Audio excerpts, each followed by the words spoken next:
lagi ya anak adik-adiknya yang kuliah, itu yang pertama dampaknya. Yang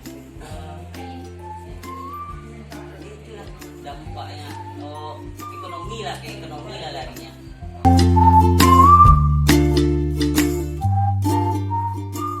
Kebetulan kami sedang sama Bapak Babin Kamtibnas, nama itu yang Pak Polisi itu, sekarang sedang mendata warga yang belum vaksin. Jadi door to door kami di rumah ke rumah sekarang untuk memberikan semacam sosialisasi lah, sebesar edukasi lah, apa alasan dia tidak vaksin.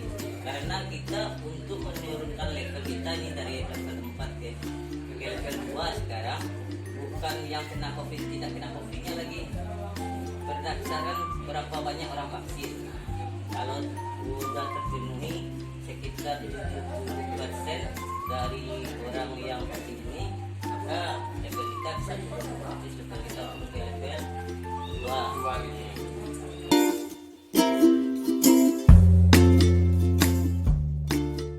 Kalau kendala banyak, tapi karena kita di kelurahan ini harus continue mengasih sosialisasi, memberikan edukasi ke warga masa vaksin ini tidak berisiko, memberitahulah ke warga dengan cara pelan-pelan. Tidak bisa kamu harus vaksin, nggak bisa.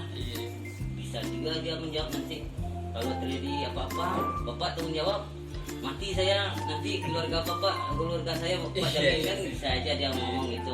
Tapi kita berilah edukasi, kita berilah sosialisasi masa vaksin ini tak berbayar, berguna bagi kesehatan kita. Kalau kendalanya banyak, mulai minta data dari RT aja minta data, minta 5 hari bisa jadi 3 minggu. Harus sabar, kita ulang-ulang, kita WA, kita kirim surat lagi, baru dia kasih. Ada juga yang belum. Sekarang untuk mengapakan data itu, kita datang ke RT-nya secara baik-baik, komunikasi, tapi masuknya baik-baik. Kalau kita masuknya nggak baik-baik, terjadi kendala. Ya, risiko ada yang menolak.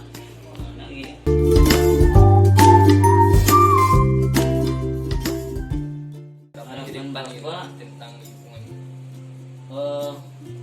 sosialisasi lah, edukasi lah semua, supaya ada kesadaran warga untuk vaksinasi, untuk menurunkan level kita ke level yang lebih baik lagi.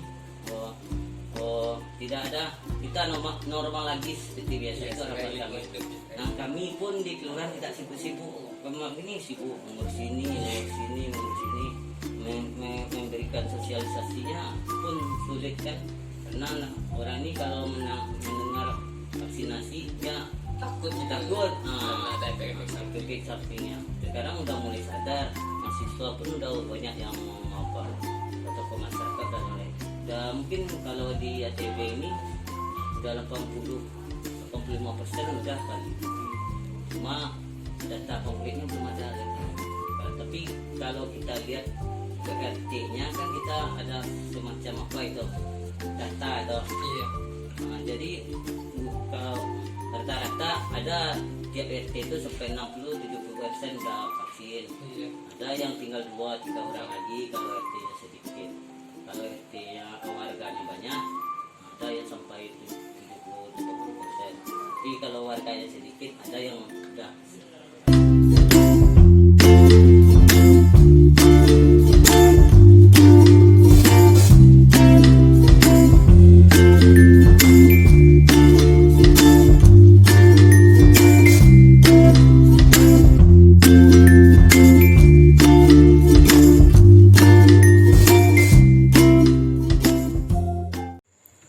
Assalamualaikum warahmatullahi wabarakatuh. Perkenalkan, nama saya Irfan Rizky, NIM 1904-2013.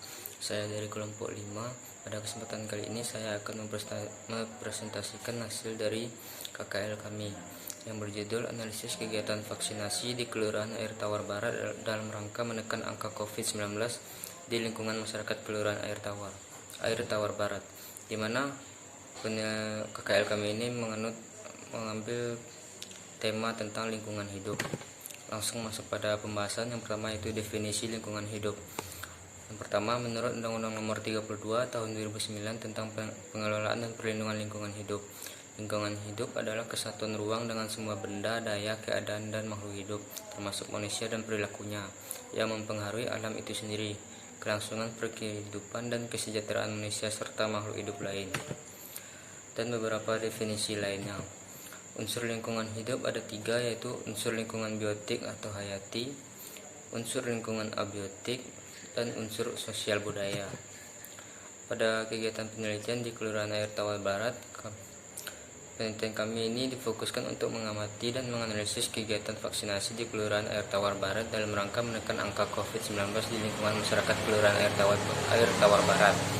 Vaksin adalah suatu penawar yang diberikan guna mencegah suatu penyakit. Vaksin mengakomodasi di dalam tubuh untuk menciptakan antibodi. Antibodi memiliki fungsi menjaga dari penyakit, maka tubuh segera siap untuk melawannya. Tujuan pemberian vaksin yaitu memberikan kekebalan pada kalangan seluruh elemen masyarakat Indonesia dengan maksud menurunkan kematian dan yang terjangkit virus atau penyakit tersebut. Lokasi KKL kami yaitu di Kelurahan Air Tawar Barat. Penelitian ini dilakukan di sebuah kelurahan air Kota Barat. Penelitian di kelurahan di Kota Padang, yang lebih tepatnya di Kelurahan Air Tawar Barat, Padang Utara, Sumatera Barat. Alasan mengapa kami memilih kelurahan ini yaitu sebagai tempat penelitian ialah karena daerah ini lebih dekat dengan Universitas Negeri Padang. Selain itu, karena berhubungan dengan tema di awal yaitu analisis kegiatan vaksinasi yang di suatu daerah yang dapat mempengaruhi kehidupan lingkungan masyarakat yang ada di Kelurahan Air Tawar Barat dan sekitarnya. Pada kegiatan wawancara, sesuai dengan pernyataan dari narasumber bahwa sistem kegiatan vaksinasi di daerah Kelurahan Air Tawar Barat, Kota Padang, yang paling utama adalah sosialisasi dan edukasi, di mana sosialisasi merupakan usaha memasukkan nilai-nilai kebudayaan terhadap individu sehingga individu tersebut menjadi bagian masyarakat. Sedangkan proses sosialisasi merupakan pendidikan sepanjang hayat melalui pemahaman dan penerimaan individu atas peranannya di dalam suatu kelompok, di mana pengelolaan gugus tugas pencegahan, penanganan, dan monitoring evaluasi percepatan penanganan COVID-19. Hasil dari wawancara diskusi. Pada saat melakukan wawancara, kami mengajukan beberapa pertanyaan dan kami menarik kesimpulan bahwa belum seluruh warga yang berpartisipasi dalam kegiatan vaksinasi ini, namun menurut data sudah sekitar 80 atau sampai 85% warga yang sudah divaksin. Kasih Pemberdayaan Masyarakat dan Kesos Kelurahan Air Tawar Barat mengungkapkan ada beberapa kendala yang dihadapi dalam mengajak masyarakat untuk berpartisipasi dalam kegiatan vaksinasi sebagai bentuk upaya menekan angka penyebaran COVID-19 ini di kelurahan tersebut. Yang pertama yaitu rendahnya kesadaran warga menjadi kendala capaian target vaksinasi COVID-19. Yang kedua yaitu keraguan-raguan yang muncul dari masyarakat disebabkan oleh kurangnya informasi yang memadai. Ketiga yaitu kapasitas produksi vaksin yang terbatas. Kesimpulannya, permasalahan utama dari kasus COVID-19 ini adalah naiknya angka pemakaian masker yang menyebabkan tingginya kasus limbah sampah. Dari pemakaian masker yang membuat lingkungan hidup menjadi terganggu, masker medis atau masker sekali pakai utamanya terbuat dari propilen alias salah satu jenis plastik. Selain praktis, masker yang terdiri dari 3 lapisan ini menjadi pilihan banyak orang karena memiliki penyaring bakteri dan memiliki kemampuan meloloskan udara yang lebih baik. Seperti yang kita ketahui, plastik membutuhkan waktu hingga ratusan tahun untuk dapat terurai. Limbah masker yang masih utuh dan berkeliaran di lingkungan karena tidak ditangani dengan baik dapat terbawa ke sungai dan laut serta menyebabkan pencemaran air. Di perairan Mediterania, masker sekali pakai ini bahkan mengambang seperti ubur-ubur. Selain itu, limbah masker bekas pakai juga dapat menjerat hewan, bahkan menyebabkan kematian bagi mereka. Ada pula kasus di mana hewan mengira bahwa masker bekas pakai tersebut sebagai makanan. Apabila tidak mati karena tersedak, masker yang lolos akan memenuhi perut mereka, mengurangi asupan makanan, menyebabkan hewan kelaparan dan akhirnya mati, sehingga terjadinya permasalahan yang menyangkut dengan lingkungan hidup. Sekian pembahasan saya, presentasi saya.